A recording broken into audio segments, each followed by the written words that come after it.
Hindi lahat ng nakikita nyo sa live ay yun lang ang buong kwento. Hello mga babe, welcome sa aking channel. Nga pala, habang nagla-live ako kagabi, alam nyo may nakausap akong broken-hearted na viewers. At dito ko na-realize na hindi lang pala to basta show, hindi lang pala siya basta nagla-live lang, kundi ito talaga ay parte na rin ng buhay ko. At ito na nga ang kwento. We're Jane. Follow, like, and subscribe. Ang live stream na to ay halos 6 hours or more than pa ang ginawa ko. Tapos minsan, siguro iniisip ng iba, madali lang naman mag-live. Nakaupo lang naman yan si Reg maghapon. Pero alam mo ang totoo, kailangan mong maghanda, kailangan mong mag-focus, at syempre, kailangan mong magbigay ng energy sa mga tao kahit na pagod ka na. At yun ang hindi nakikita ng karamihan sa inyo. At habang tumutugtog nga ako ay nakakausap ko rin ng ibang viewers. May nag-comment nga na foreigner, na broken-hearted daw siya. Tapos, alam mo yung sa kalagitnaan ng pag-open up niya is, hindi ko ini-expect na maapektuhan ako sa kwento niya. As in, yung parang nadadala ka. Alam mo yun, yung parang nararamdaman mo siya. Pero alam mo sa live, pwede rin kasi nating maramdaman yung bawat emosyon. Yung bawat emosyon ng isang taong nag-open up sa'yo kahit na magkalayo kayo.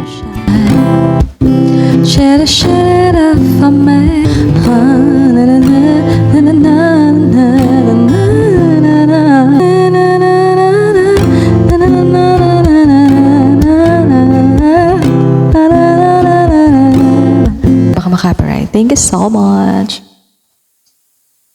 Snowman, hey! How are you? Ayun na, mabalik tayo sa kwento. So sa part ka na ito is pinapakinggan ko lang siya, yung ating viewers na broken-hearted. Kanya-kanyang kwento, tapos kanya-kanyang sakit talaga.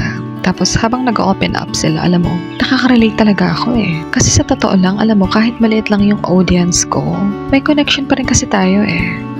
At for me, yun ang mahalaga, diba? Kahit sino mang live streamer dito. Although, konti lang yung viewers mo, pero kung maayos ka makipag-communicate, talagang mararamdaman mo yung connection ninyo sa isa't isa habang nag-uusap kayong dalawa, although magkalayo kayo sa isa't isa, diba? Pero alam mo, pagkatapos ng live, wala, ayun, balik ulit sa reality. Marami pa akong lilinisin, marami pa akong liligpitin, marami pa akong aayusin. Walang camera, walang audience. Siguro akala ng iba natapos na yung pagod ko. Pero hindi nila nakikita na pagkatapos ng more than 60 hours, ako na lang ulit mag-isa. I mean, wala na ulit akong kausap dito, wala na ulit akong ginagawa. Diba? Tapos na yung journey ko sa pagla-livestream, sa buong maghapon. Tapos, hindi nila alam na kahit pagod ka na, kailangan mo pa rin ayusin ang lahat. Diba? Well, ganun talaga ang buhay ng live streamer. Yung tipong kahit pagod ka na, walang choice, kailangan mo ulit aliwisin ang lahat, diba? Yung mga pinagkalatan mo, kailangan mo iligpit ang isa't isa, kaya yung mga pinagamitan mo, kailangan mong linisin ulit. Ganun talaga eh. At yun talaga ang hindi nila alam, no?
Alam mo, minsan naisip ko, bakit ko ba ginagawa lahat ng ito? Bakit puyat, pagod, at minsan malungkot?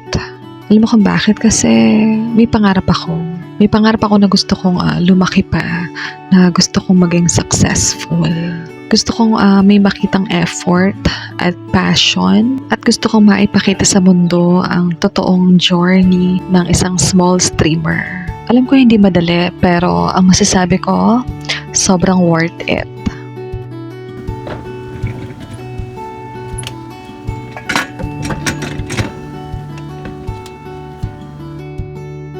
Kung gusto nyo nga akong samahan sa journey na ito, subscribe lang kayo, huwag kalimutang mag-like. Small streamer pa lang ako pero malayo pa ang lalakbayin natin, yes. Basta ngayon, lalaban tayo. Well, anyway, salamat sa support at kita-kits ulit tayo sa next video. God bless you all. Ingat kayo palagi. More blessings to come.